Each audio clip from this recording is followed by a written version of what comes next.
मान लो कल को कोई आपसे कहे कि ये जो डिवाइस जिसमें आप ये वीडियो देख रहे हो वो रियलिटी नहीं है, तो आपका क्या रिएक्शन होगा? ऐसा ही कुछ कहते हैं एक फिलोसोफर जिसकी आज हम बात करने वाले हैं। हेलो एवरीवन, मैं हूँ रोहिणी और आज के इस सेशन में हम बात कर रहे होंगे प्लेटो, जो हमारे यूनिट 2 पॉलिटिकल साइंस पेपर 2 का बहुत ही इम्पॉर्टेंट पार्ट है। तो चलिए हम स्टार्ट करते हैं इस सेशन को। सबसे पहले हम बात कर रहे होंगे प्लेटो के इंट्रोडक्शन की, फिर हम बात करेंगे प्लेटो के द्वारा दिए गए philosophical foundation, Plato's concept of justice, theory of the ideal states, philosopher king और थ्योरी ऑफ एजुकेशन क्या है प्लेटो की, उसके बारे में भी हम जान रहे होंगे। और हम बात कर रहे होंगे कि communism of property and vibes क्या है और प्लेटो क्यों क्रिटिसाइज करते हैं डेमोक्रेसी को, यानी कि लोकतंत्र को प्लेटो क्यों क्रिटिसाइज करते हैं। ये सब कुछ हम इस सेशन में समझ रहे होंगे। तो चलिए हम स्टार्ट करते हैं इस सेशन को। सबसे पहले हम बात कर लेते हैं प्लेटो के इंट्रोडक्शन की। तो प्लेटो का जन्म एथेंस में होता है 427 बीसीई में। प्लेटो के गुरु की अगर हम बात करें तो प्लेटो के गुरु सोक्रेटिस थे और प्लेटो अपने गुरु के बारे में कहते हैं कि मैं बहुत ही भाग्यशाली हूँ जो मुझे सुकरात के यानी कि सोक्रेटिस के समय पर जन्म मिला। प्लेटो अरिस्टोटल के गुरु थे यानी कि टीचर थे और प्लेटो फिलॉसफी, पॉलिटिकल फिलॉसफी के जनक के नाम से भी जाने जाते हैं, यानी कि प्लेटो को हम पॉलिटिकल फिलॉसफी का फादर भी कहते हैं। प्लेटो एक यूनिवर्सिटी को फाउंड करते हैं जो वेस्टर्न वर्ल्ड की पहली यूनिवर्सिटी कही जाती है, जो है एकेडमी एट एथेंस। प्लेटो की अगर हम पॉलिटिकल या फिर फिलोसफिकल आइडियाज़ की बात करें तो उनको हम कहाँ पर पढ़ सकते हैं, किन बुक्स में हम ढूंढ सकते हैं, तो वो हमें मिलती हैं द रिपब्लिक और स्टेट्समैन एंड द लॉज। ये तीन मेन ऐसे वर्क्स हैं जिनमें प्लेटो के जो मेन फिलोसफिकल आइडियाज़ या फिर पॉलिटिकल आइडियाज़ हैं उनको हम ढूंढ सकते हैं। चलिए अब हम बात कर लेते हैं प्लेटो की जो सबसे इम्पॉर्टेंट मेन थ्योरी है उसके बारे में, जो प्लेटो के थॉट प्रोसेस को समझने में हमें हेल्प करती है और फिलोसफिकल जो फाउंडेशन है उसे हम इसी थ्योरी को मानते हैं, यानी कि थ्योरी ऑफ फॉर्म्स या फिर आइडियाज, इसको हम कहते हैं फिलोसफिकल फाउंडेशन। अब प्लेटो इस थ्योरी में क्या बताते हैं? प्लेटो कहते हैं कि ये जो वर्ल्ड है, ये जो दुनिया है ना, वो दो पार्ट में डिवाइडेड है। एक वर्ल्ड ऑफ सेंस में है तो दूसरा वर्ल्ड ऑफ फॉर्म्स या फिर आइडियाज में है। वर्ल्ड ऑफ सेंस का यहाँ पर क्या मतलब है? जो चीज़ें हमें दिखाई दे रही हैं, जो हमारे आसपास हैं, जैसे ये मार्कर हमें दिखाई दे रहा है तो ये वर्ल्ड ऑफ सेंस में आता है, लेकिन इसके पीछे बनाने का जो आइडिया है वो तो हमें नहीं दिख रहा, तो वो आता है वर्ल्ड ऑफ फॉर्म्स में या फिर वर्ल्ड ऑफ आइडियाज़ में, क्योंकि इसके पीछे आइडिया जो है वो हमें नहीं दिख रहा लेकिन ये हमें दिख रहा है, तो ये आएगा वर्ल्ड ऑफ सेंस में। और जो इसके पीछे का आइडिया है वो वर्ल्ड ऑफ आइडियाज़ में आएगा, जिसे वर्ल्ड ऑफ आइडियाज़ को प्लेटो कहते हैं कि world of ideas perfect world है, यानी कि इटर्नल है, जिसे हम चेंज नहीं कर सकते। लेकिन जो वर्ल्ड ऑफ सेंसेस है, ये चीज़ें हमारे आसपास होती हैं उनको हम बदल सकते हैं, क्योंकि जो चीज़ें, सपोज आपके घर में कोई फर्नीचर है ना, आज दूसरा फर्नीचर है, आपका मन हुआ कि मैं और अच्छे से अपने घर को सजाऊं, ये करूं, अच्छा सा फर्नीचर लगवाऊं, तो विजुअल्स बदल जाएंगे दूसरे दिन ही। तो इसलिए प्लेटो कहते हैं कि जो भी वर्ल्ड ऑफ सेंसेस है, हमारे आसपास की जो चीज़ें हैं उन्हें हम चेंज कर सकते हैं, तो वो चेंजिंग है तो इसलिए इम्परफेक्ट है। अब इसको और अच्छे से समझने के लिए जो प्लेटो हैं वो एक कंसेप्ट इंट्रोड्यूस करते हैं। अब वो कंसेप्ट कौन सा है? वो कंसेप्ट है मिथ ऑफ केव का कंसेप्ट। अब मिथ ऑफ केव से हमें प्लेटो क्या समझाना चाहते हैं? प्लेटो कहते हैं कि ये जो दुनिया है वो इस गुफा की तरह है। ये जो गुफा आप देख रहे हो ना, इसकी तरह है, और इस गुफा में जो ये लोग हैं जैसे, और कुछ लोग यहाँ पर भी हैं, ये कुछ ऑब्जेक्ट्स पकड़े हुए हैं और ये यहाँ पर आग जल रही है, कुछ लोग इस गुफा के बाहर भी हैं। अब प्लेटो कहते हैं कि ये जो दुनिया है और इसमें हम रह रहे हैं वो अज्ञानता की जंजीरों से बंधे हुए हैं।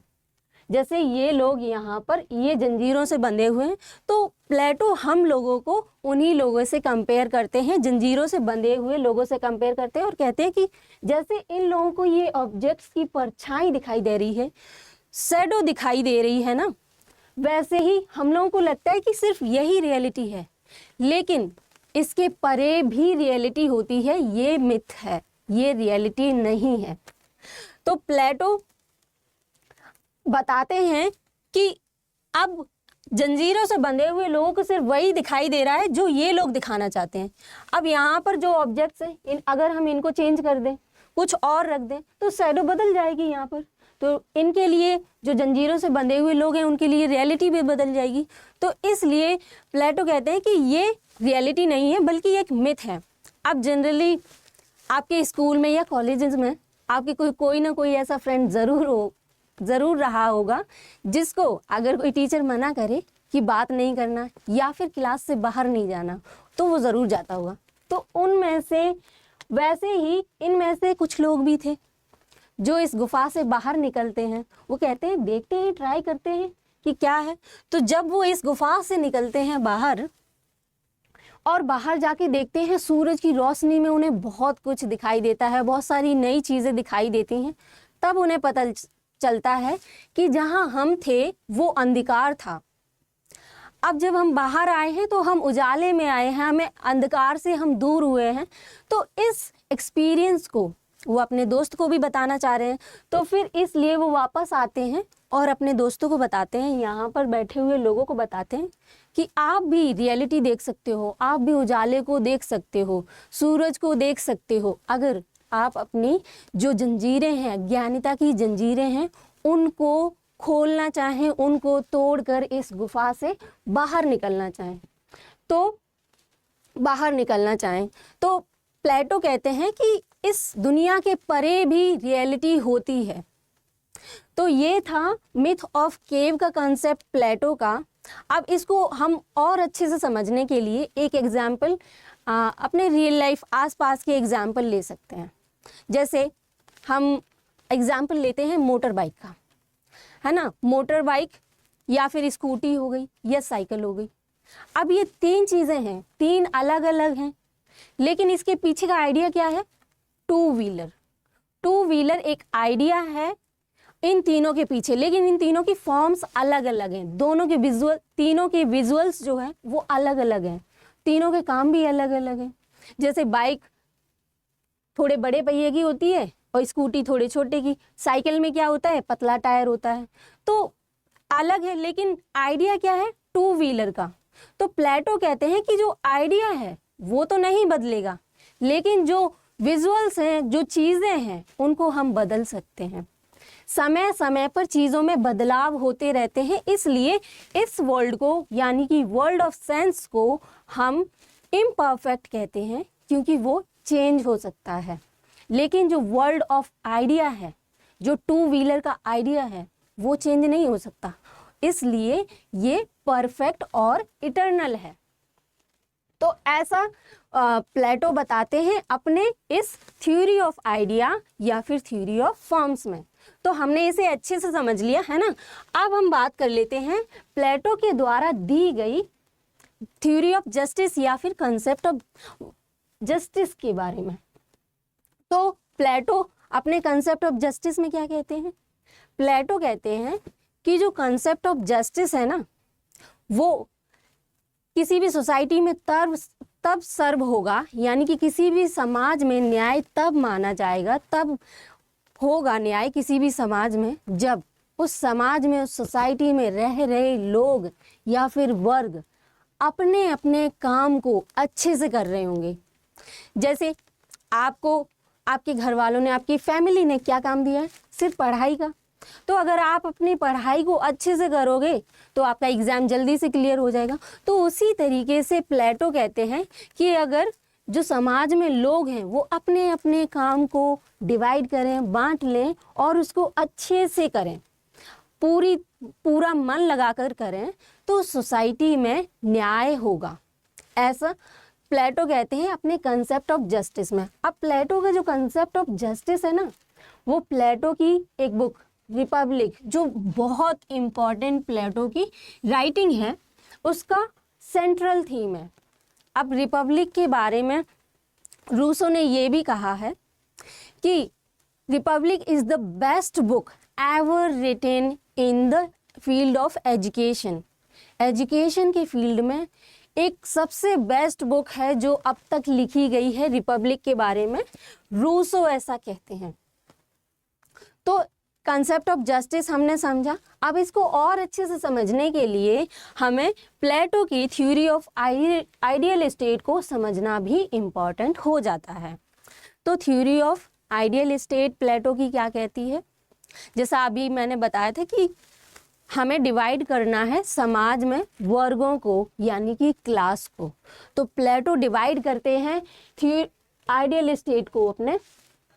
प्लेटो के अकॉर्डिंग जो आदर्शवादी राज्य है, जो आइडियल स्टेट है, प्लेटो कहते हैं कि उस आइडियल स्टेट में 3 वर्ग होंगे। अब 3 वर्ग कौन कौन से होंगे? जिनमें सबसे पहला जो वर्ग है वो होगा रूलिंग क्लास, यानी कि जो सबसे पहली क्लास है वो रूलिंग क्लास होगी, दूसरी क्लास होगी ऑक्सिलरी क्लास और तीसरी प्रोड्यूसर क्लास होगी। अब इसमें प्लेटो इन क्लासेस को अलग अलग नाम भी देते हैं। किस बेस पर ये नाम देते हैं प्लेटो?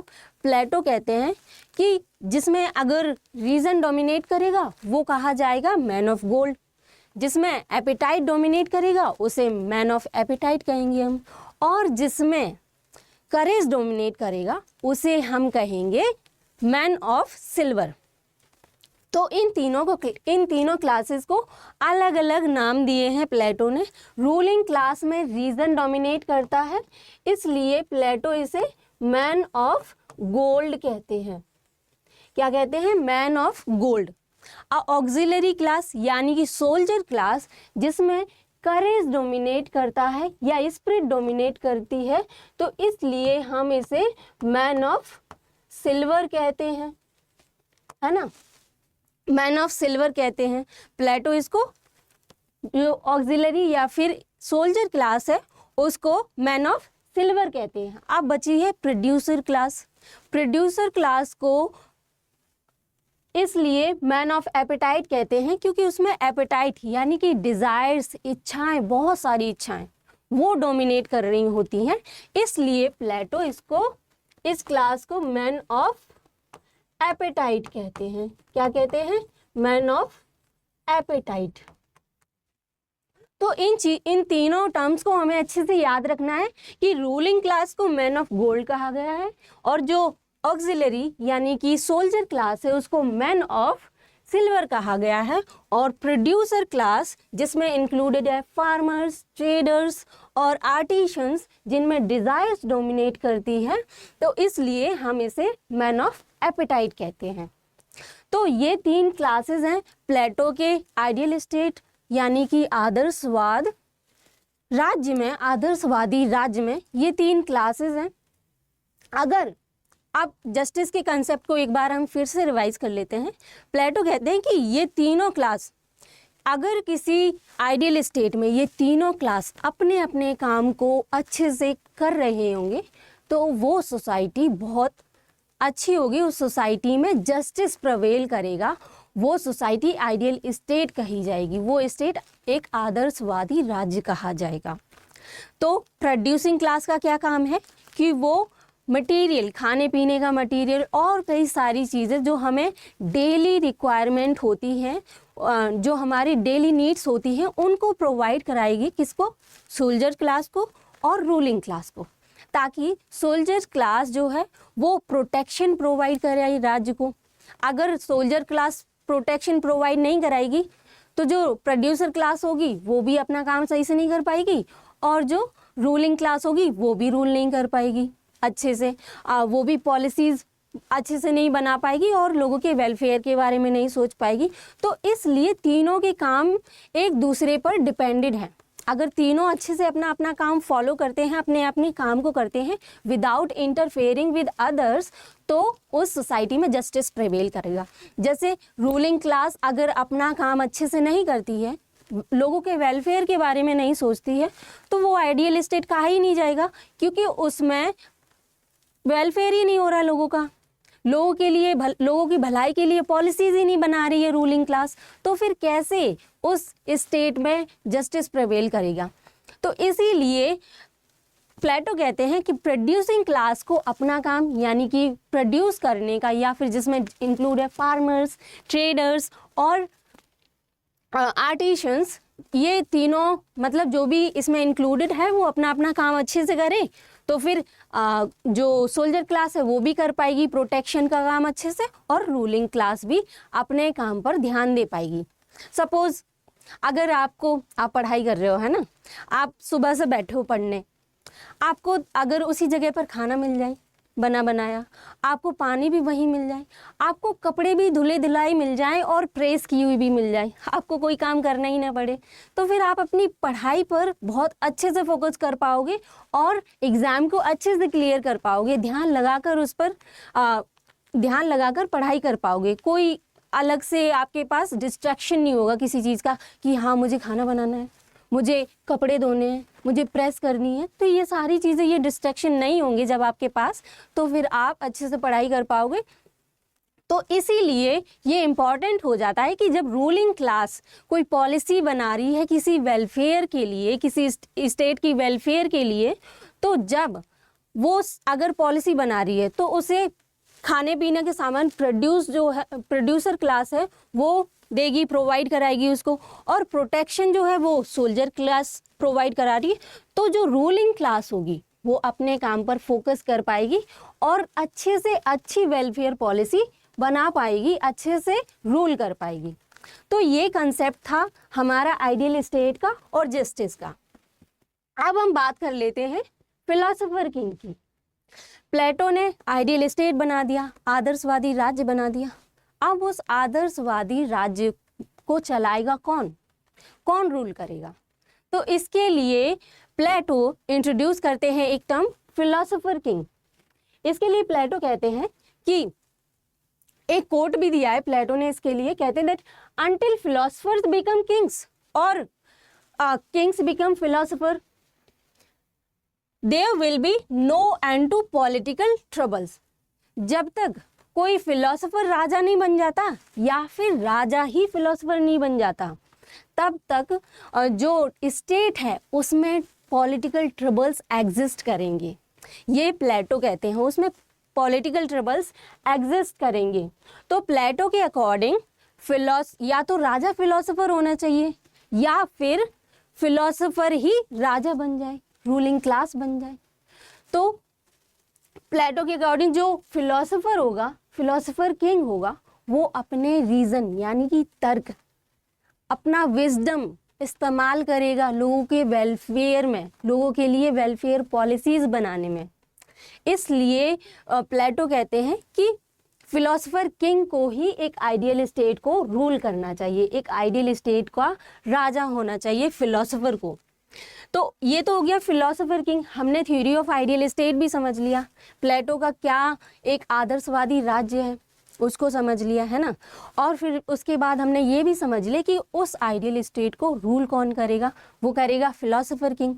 लेकिन अब वो फिलोसोफर बनेगा कैसे, ये सवाल आता है कि फिलोसोफर बनेगा कैसे। तो इसके लिए एक एजुकेशन थ्योरी देते हैं प्लेटो, थ्योरी ऑफ एजुकेशन वो। और इस जो थ्योरी ऑफ एजुकेशन है उस एजुकेशन सिस्टम को वो 3 पार्ट में डिवाइड करते हैं, 3 स्टेजेस में डिवाइड करते हैं मोटा मोटी। तो 3 स्टेजेस कौन कौन सी है? एक है प्राइमरी स्टेज, अर्ली एजुकेशन, जिसमें 0 से 20 साल के लोग आते हैं, है ना। 0 से 20 साल के लोग आएंगे प्राइमरी स्टेज में से। एक है हायर एजुकेशन की स्टेज, सेकेंड स्टेज, जिसमें 20 से 35 साल के लोग आते हैं, 20 से 35 साल के लोग आते हैं। अब आती है थर्ड स्टेज, तीसरी फाइनल स्टेज, जिसमें 35 से 50 साल के लोग आते हैं। अब इनको इनके ईयर्स की, इनकी एज के बेसिस पर एजुकेट किया जाएगा। तो जो पहली अर्ली स्टेज होगी उसमें कैसे, उसमें क्या पढ़ाया जाएगा? उसमें प्लेटो कहते हैं कि म्यूजिक और जिम्नास्टिक्स की ट्रेनिंग देनी चाहिए। प्लेटो कहते हैं इन दोनों की ट्रेनिंग देनी चाहिए 0 से 20 साल तक के लोगों को। तो 0 से 20 साल तक के लोगों को म्यूजिक और जिम्नास्टिक की ट्रेनिंग दी जाएगी। अगर ये लोग जिम्नास्टिक और म्यूजिक का टेस्ट पास कर लेते हैं, आगे बढ़ते हैं, तो इनको नेक्स्ट स्टेज में डाला जाएगा जो है हायर एजुकेशन की, मैथमेटिक्स और फिलॉसफी। तो हायर एजुकेशन में मैथमेटिक्स और फिलॉसफी पढ़ाई जाएगी। पहली स्टेज के लोग, अगर जो लोग पास नहीं कर पाते हैं, उनको प्रोड्यूसिंग क्लास में डाल दिया जाएगा। और जो सेकंड स्टेज होगी जिसमें मैथमेटिक्स और फिलॉसफी पढ़ाया जा रहा है, अगर वो स्टेज कुछ लोग पास कर लेते हैं तो उन लोगों को जो सोल्जर क्लास होगी तो उनको अगली स्टेज में डाल दिया जाएगा, और जो लोग नहीं पास कर पाते हैं उनको सोल्जर क्लास में डाल दिया जाएगा। मतलब 20 से 35 साल के जो व्यक्ति 35 साल का हो जाएगा, अगर वो इस स्टेज को पास नहीं कर पाता है तो उनको सोल्जर क्लास में डाल दिया जाएगा। अब तीसरी है फाइनल स्टेज, जिसमें डायलैक्टिक्स सिखाए जाएंगे आपको, और ट्रेनिंग भी दी जाएगी कि कैसे रूल करना है किसी स्टेट को, वो सिखाया जाएगा। तो ट्रेनिंग, जो रूलर्स होंगे उनको ट्रेनिंग दी जाएगी। उसके बाद ही फाइनली अगर इस स्टेज को भी वो पास कर लेता है तो फिर वो फिलोसोफर बन जाएगा। अब जब फिलोसोफर बन गया तो फिलोसोफर किंग रूल करेगा आइडियल स्टेट को। तो इस तरीके से एक फिलोसोफर ट्रेन होता है, एक फिलोसोफर एजुकेट होता है प्लेटो के अकॉर्डिंग। तो हमने ये समझ ली प्लेटो की एजुकेशन थ्योरी को। अब हम बात कर लेते हैं communism of property and wives.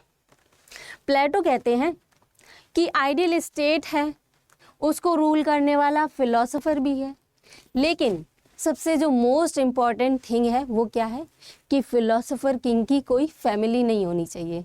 Plato कहते हैं कि ना रहेगा बांस ना बजेगी बांसुरी। मतलब कि जब फैमिली नहीं होगी, कोई बच्चे ही नहीं होंगे, तो कोई प्राइवेट प्रॉपर्टी ऑक्यूपाई नहीं करेगा, उसको इकट्ठा नहीं करेगा प्रॉपर्टी को, तो करप्शन नहीं होगा। तो इस थ्योरी में प्लेटो बताते हैं दैट जो गार्जियन क्लास है, जिसमें इंक्लूड है रूलिंग क्लास और सोल्जर क्लास, दोनों को कंबाइन करके हम गार्जियन क्लास कहते हैं, तो वो उसके पास ना तो प्राइवेट प्रॉपर्टी होनी चाहिए और ना फैमिली होनी चाहिए। फैमिली जो है वो सबकी कॉमन फैमिली होगी, जो बच्चे होंगे और जो वुमेन होंगी वो कॉमन होंगे। तो प्लेटो बताते हैं कि जब फैमिली नहीं होगी तो फिर कोई प्रॉपर्टी एक्वायर नहीं करेगा, कोई प्रॉपर्टी अमास नहीं करेगा। तो जो फिलोसोफर होगा, वो जो रूलर होगा, वो अपने रूल करेगा अच्छे से और लोगों के लिए एक वेलफेयर पॉलिसी अच्छे से बनाएगा। तो इसको एक एग्जाम्पल से भी हम समझ सकते हैं। इसको जनरली आपने देखा ही होगा कि बहुत सारे करप्शन के केसेस आते रहते हैं। तो लोग करप्शन या फिर नेता जो है वो करप्शन करते क्यों हैं? अपनी फैमिलीज़ के लिए। अब इसका एक एग्जाम्पल हम अपने फैमिली से ले सकते हैं। जनरली अगर आप अपने मम्मी पापा से यानी कि पेरेंट्स से पूछोगे कि आप क्यों कमा रहे हो, किसके लिए, तो यही कहते तेरे लिए तो कमा रहा हूँ, तेरे लिए तो ये सब कर रहा हूँ ना। तो वही होता है कि जब फैमिली नहीं होगी तो फिर किसके लिए कोई कमाएगा। तो इसीलिए प्लेटो कहते हैं कि फैमिली नहीं होनी चाहिए और ना ही जो फिलोसोफर किंग है और जो सोल्जर्स हैं उनके पास प्राइवेट प्रॉपर्टी भी नहीं होनी चाहिए, तो फिर करप्शन नहीं होगा। Women and children are held in common aim to remove selfish interest and promote unity.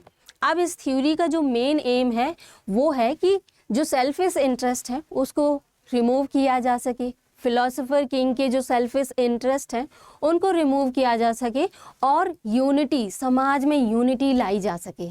तो इसलिए इस थ्योरी को इंट्रोड्यूस करते हैं प्लेटो और बताते हैं कि जो गार्जियन क्लास है उसके पास ना प्राइवेट प्रॉपर्टी और ना ही फैमिली होनी चाहिए। Highly criticised but reflects Plato's concern for collective harmony. इस थ्योरी के लिए प्लेटो को बहुत क्रिटिसाइज भी किया गया है, लेकिन फिर भी ये थ्योरी एक कलेक्टिव हार्मनी को दिखाती है, समाज की एकता को दिखाती है। तो ये हमने समझ लिया community of wives and properties. अब हम बात कर लेते हैं कि प्लेटो ने डेमोक्रेसी या फिर लोकतंत्र को क्यों क्रिटिसाइज किया। तो प्लेटो डेमोक्रेसी को इसलिए क्रिटिसाइज करते हैं क्योंकि जब प्लेटो ने जन्म लिया था तो जो डेमोक्रेसी थी उसका डिक्लाइन हो रहा था, वो ख़त्म हो रही थी एथेंस में। अब एथेंस में जो डेमोक्रेसी का टाइप था वो डायरेक्ट डेमोक्रेसी का टाइप था। डायरेक्ट डेमोक्रेसी में क्या होता है, जिसमें एक साथ लोग इकट्ठे होते हैं और सब इकट्ठा होकर चर्चा करते हैं, जो भी उनके आसपास के प्रॉब्लम्स होती हैं, इश्यूज होते हैं, कुछ भी तो वो लेकर आते हैं अपनी अपनी दिक्कत और सब पर चर्चा की जाती है, डिस्कशन किया जाता है और एक सोल्यूशन पर आया जाता है। तो डायरेक्ट डेमोक्रेसी ये होती है। अब उसमें इसी टाइप की डेमोक्रेसी को प्लेटो कहते हैं कि ये मॉब रूल है, मतलब भीड़ का शासन है।